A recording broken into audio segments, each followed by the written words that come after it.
Okay everyone, welcome back to the channel. Today we're back on GT Sport and we're back with an FIA Manufacturer race driving at Monza on the American server. So this was my first ever race I got into a top split on the American servers, because obviously I've been ranking up my American account, mainly doing it starting from last position. The EU race didn't go quite so well. We did actually stream this whole the EU and the Americas region race live, so I will leave the link for that in the description if you want to check that out after. You can see the live reaction to what happened. The EU race didn't go so well. However, the Americas region, we managed to hit quite a nice qualifying lap that would have actually put us pole on the EU server as well. You can see they're starting from P1. We're heading our way now into the second chicane. Managed to get that first chicane really nailed, and just behind us there, Mark on tour is actually Humanzi I think it is, on the EU servers, a very fast driver, and he's actually driving the Dodge Viper, so I knew that I was gonna have to drive pretty much on it, because the Dodge Viper was probably a little bit faster around this track than the Cayman. The Cayman tended to be okay through the corners, obviously the two Lesmo corners. However, on the straights the Dodge Viper was much faster, so the aim was on turn 1 to really go through that chicane nice and aggressively and try and get myself about 8 tenths ahead straight away, because I knew it was going to be a case of the corners gaining a couple of attempts, then losing a couple of attempts on the straights, and I needed to keep doing that until I gained enough to break that slipstream. So you can see there now going through to the Ascari chicane and really pushing as hard as we can as we go onto the straight before the final corner. You can see I'm just about getting close to breaking that slipstream. Obviously all this is recorded from the replay footage. I had to save the replay because we did stream live. At the moment I'm not recording the footage as I stream, just to try and make sure that the streams are 100% the best quality they can be, and you know, I don't want any drop frames. And you can see there was an issue in this lobby, because obviously this race was done before the patch came out to fix the issues with lobbies where there's cars on the starting grid, and there was you know, that car wasn't actually technically there on the grid. However, when I seen that going through that final corner, I was a little bit dubious about, you know, I didn't really want to risk if that was going to be a solid car or not, so I decided to play it pretty safe. Obviously I could have probably gone for it, but the fact that it wasn't ghosting, I didn't want to risk it. So what I tended to do was try and avoid that line, and I had to keep remembering every time we come through to that final corner. As you can see, starting to get that gap nearly enough to pretty much break the slipstream. You can see in the top right hand corner, he's just about picking it up on the straights as he's just getting back into it. I think we're going to break that slipstream very soon though, by the looks of it. You can see it must be around 1 second, so every time we get to the corners you have to be very cautious at Monza now, obviously with this new penalty system.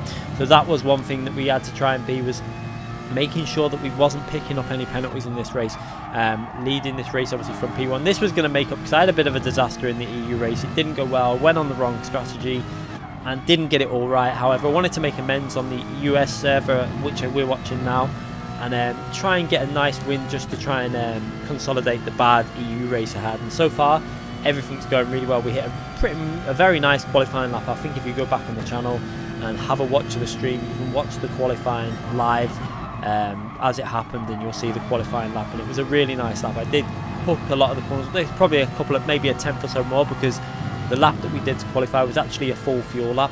We didn't improve when we went back in the pits, changed our tyres. We didn't quite the lap up completely, and lost a couple of attempts there, but it was still a nice lap, the first lap with the heavy fuel. You can see now, looking in the mirror, you can see on the top right hand corner also, we've pretty much broke that slipstream now, as we again go into that corner and nearly forget about that car. And it was at such an awkward place on the grid. It was like you had to make sure you take quite an early entry into the corner, and knowing that it was there, it was kind of making you think twice about your entry point into that final corner and affecting where you're turning in. So it was quite difficult to judge, because although it probably was 100% ghosted, or what, because I don't think that car was actually there on the grid.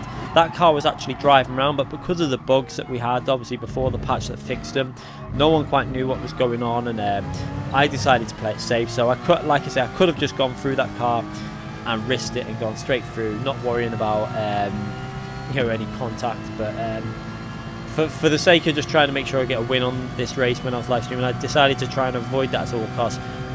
For this race we were going on the split strategy, obviously starting on the racing soft tyres and pitting lap 4, new set of tyres, and then go back out. On the EU server I did try and do a no stopper, purely because of the way the race went. It just turned into a bit of a disaster. Kind of knew this was the strategy the fastest, however had a bit of a disaster. There was quite a lot of aggressive driving going on the EU server, so it kind of affected the strategy I went on. The race just went downhill pretty much from the start. However, this race is going much better. We're keeping it a lot smoother. Obviously, we had the EU race to warm up and get into the rhythm of drive, and it is something I should have done before the EU race, was have a bit of a warm up, but I didn't. I just jumped on straight onto stream and streamed it, and it didn't go quite so well.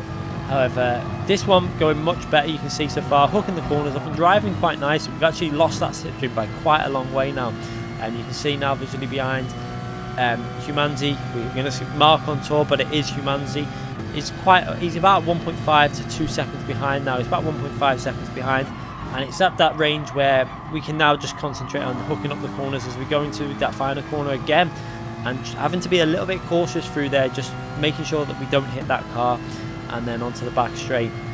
And now trying to make sure we get a nice solid in lap. Obviously this is going to be our final lap. You can see the lap times have been fairly consistent, starting to drop off now with the tyre wear. You can see the tyre wear kicking in. It was possible to no stop this, however, on the soft tyres. However, the tyre wear was quite extreme on the last lap or so. It was actually faster if you could get clean air to do the one stopper on and put a new set of racing soft tyres on as we go through the first chicane. And maintaining that lead, you can see starting to build a bit more now, as obviously the Dodge Viper's front tyres are starting to wear out a little bit faster than the Caymans. The Cayman obviously down on power at this track, however benefiting with the better handling, and obviously that's affecting the tyres, keeping the tyres in better condition all the way through the race.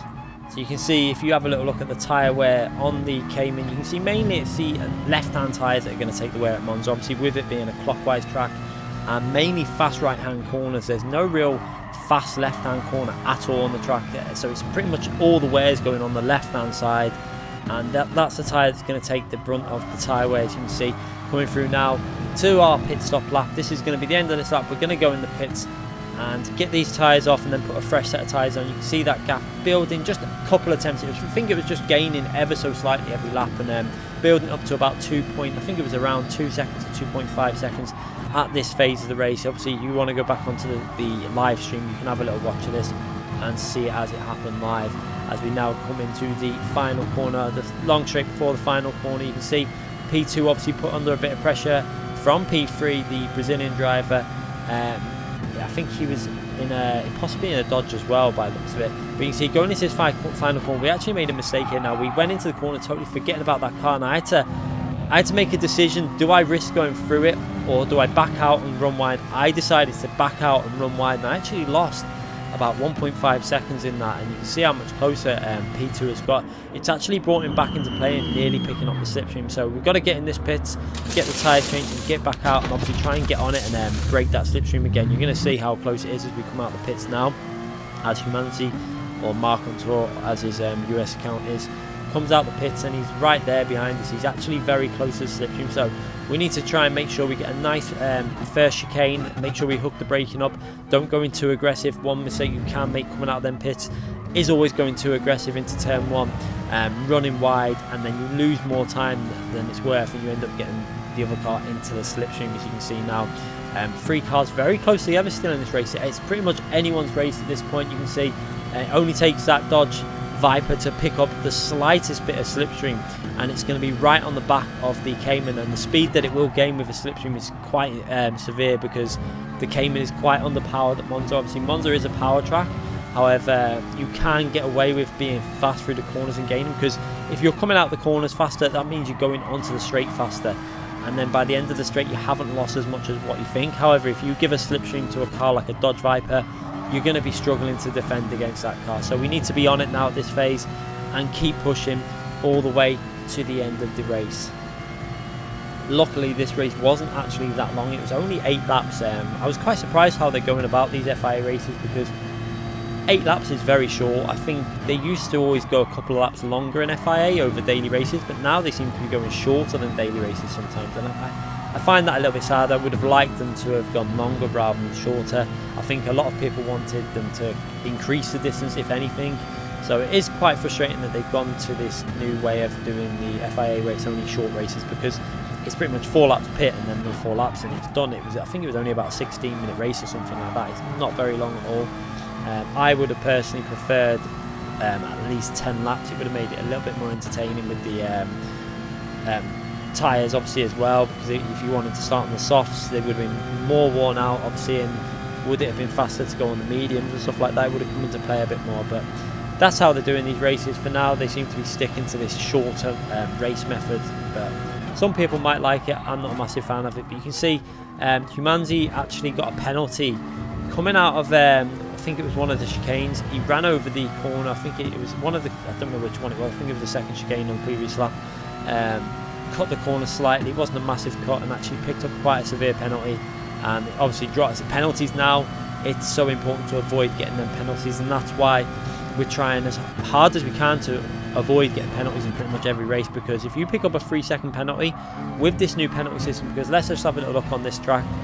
Say you pick up a penalty there, you come through this first Lesmo, second Lesmo, and then you've got the penalty point. We'll have a little look at the speed we're going as we come to the first penalty marker. Let's just have a little look now as we come out the second Lesmo. You're on the power, maximum power now. You're on the throttle. You're going to be approaching 100, 105, 100, nearly 110 miles per hour. So if you lift off, if that lifts you off for 2 seconds, you're going to drop down to probably like 50, 60 miles per hour. And then you've got to accelerate back up when the other cars will be going 140, 150.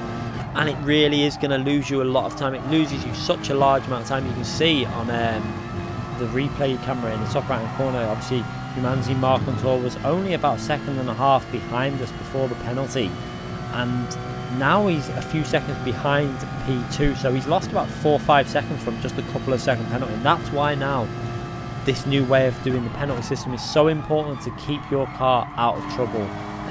Whether that means in terms of overtaking, aggressive driving, and picking up corner cuts, because a 1 second penalty didn't used to be that severe. 2 second penalty, you could normally slowly get rid of half a tenth of it at the end of the straights, getting rid of it without losing much time at all, and you could also then get rid of it at the finishing line, which would only lose you about half a second, because you would need to get back up to speed. So that's what a lot of people did.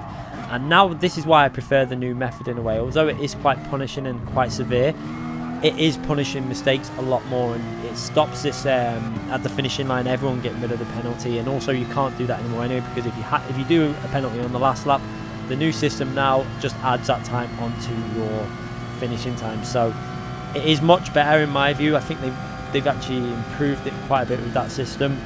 And it still does need work, the penalty system. It's not really, I wouldn't even say it's near the level it should be yet, but it's definitely an improvement, and I do like that. As you can see there now, coming through to lap 7, and we've built up quite a big lead from P2 now. We've actually increased it, and he's actually driving quite well though, P2, keeping nice and consistent. I think he was around 2.5 seconds behind us, nearly 3 seconds, and the gap was staying around that. It wasn't really, I think we were only gaining about a tenth or so a lap. You can see in the distance there, the Brazilian driver driving really well. But now at this point in the race, there's no point. I'm just trying to keep it smooth without picking up any penalties. I'm not pushing. I'm just trying to make sure that we drive every lap nice and clean without getting any risky penalties and stuff. As you can see, going through the chicane, trying to just make sure we hook up the apexes of the corners and drive nice and clean as we now go onto the back straight to the final corner, and then we'll be on our final lap of the race, and just got to hold on to this lead. Now this will be my first win in the FIA Americas regions on a top split race. Obviously I've done a couple of the FIA races in the past, but we were only like, when we first started out on this account, we weren't obviously in the top split, because we were only like, you start out E rating. We got up to C really fast and B really fast, but now we're at the top end of A. I think at this phase we were around about halfway through A, so we just squeezed into the top split race. And obviously what helped us out as well, I think it was during the World Tour event, so some of the drivers were missing from the races, which made it a little bit better for ourselves in terms of getting into the top split races. We go into the final lap, and we've got a nice solid lead now, so we just got to hold on to this, and this will be a nice bump up in the driver rating for our American account. Obviously on the EU account we're pretty much max 75k, but on the Americas region we probably could have had the A+ by now, but what I've been doing, a lot of people know, so if you haven't watched them already, make sure you check these streams out. We do normally early on in the week, we start out from last position without setting a qualifying time in daily races, and just see how many positions we can make up. It's normally really entertaining, great fun, trying to fight our way through. Some suspicious driving every now and then, but it's still good fun, and I do enjoy it because I take this account, and it's something nice for me because I take this account a little less serious than I do on my EU account, so I can have a lot more fun on this one and try stuff out like that, starting from last place. It's great fun to do, as you can see there now. P2 just hanging on in there. He's around 3 seconds. I think he dropped back a bit on this lap. You can see it on the top right hand corner of the camera then. Just dropped back a bit, maybe around 3 seconds the gap now as we come to the chicane for the final time. Just making sure we don't pick up any penalties now. Just keep it nice and smooth. Run over the curb slightly. Don't put too much power down. We don't want to lose control on the final lap, and just keep it nice and smooth now all the way to the finish to collect our first win in the FIA Americas region's top split. You'll notice also that the ghost car disappeared after we pitted. Now that's because that car wasn't actually there, so we probably could have gone through that car and nothing would have happened. But like I say, it wasn't worth the risk. I gambled and decided to bail out of it and go round it just in case on that pit entry, which probably did lose us about 2-3 seconds.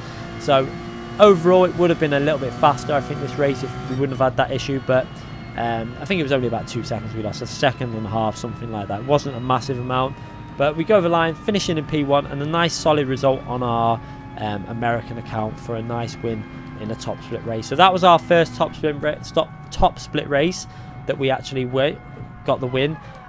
We've got a lot of other footage to upload over the next few days on the channel. I've got races, an American race. Obviously a lot of people would have watched the stream last night, a really fun and entertaining race at the Red Bull Ring. A lot of incidents, some my fault, but an absolutely brilliant race. Ended really well, so I can't wait to get that replay footage uploaded as well. You probably might have watched it on the replay of the stream that I've put live on the channel, but I've also got I did both races in the FIA EU region also last night. What I'm planning to do is mainly do the European FIA races off stream, and then I can upload them and then stream the Americas region races, so that there's a mixture there. We've got both a live version of the FIA and also an uploaded version of the EU race. So 2 races to upload on the EU. A really entertaining race in the Nations. I actually wasn't going to do the Nations race, but decided at the last minute I'm just going to, in the day I decided to do, I think it was about a 20-minute practice in the road car, and I actually found I quite liked that road car, so I decided I'm going to do the race. And I'm really glad I did, because it was an entertaining race in the Nations. I'm looking forward to uploading that, so make sure you check that out on the channel soon as well. Anyway, thanks for watching this video. Make sure you give it a thumbs up if you enjoyed it. Make sure you subscribe to the channel if you haven't already subscribed, and do click that notification button so you don't miss any future uploads. I do upload pretty much every day a video, and also streaming as much as possible, so make sure you check them out. Thanks again for watching, everyone.